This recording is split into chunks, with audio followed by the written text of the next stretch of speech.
जब अमान अफसर बना तो जिम्मेदारियों का बोझ भी बढ़ गया। अल्फाक दिन इसने फाइलों में एक अजीब मसला देखा। पिसोहे के गलत इस्तेमाल का मामला चल रहा था।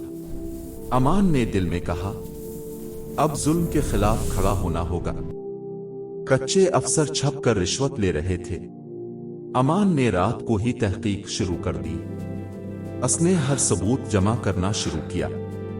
उसने एक ईमानदार अफसर से मशवरा किया। अमान ने यकीन से कहा, सच की हमेशा जीत होती है।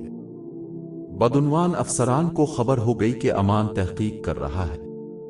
कच्चे लोगों ने अमान को डराने की कोशिश की, लेकिन अमान ने हिम्मत से कहा, मैं सच का रास्ता नहीं छोड़ूंगा। असी अपने गरीबी के दिन याद आ गए। उसने कहा, मैंने जिंदगी भर हक के लिए जिदोजहद की है। अमान ने तमाम सबूत तैयार कर लिए। उसके हुक्म पर तहकीकाती टीम पहुंच गई। बदउनवान अफसर हैरान रह गए। आखिरकार जुल्म पकड़ा गया। अमान खामोशी से इंसाफ होता देखता रहा।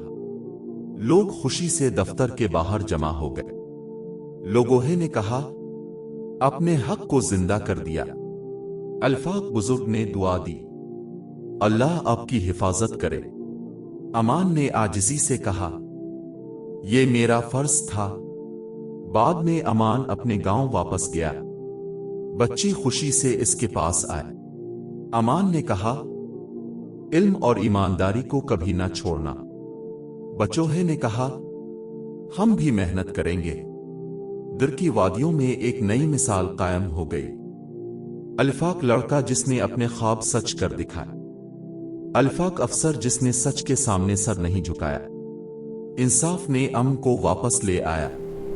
तालीम ने रोशनी फैलाई।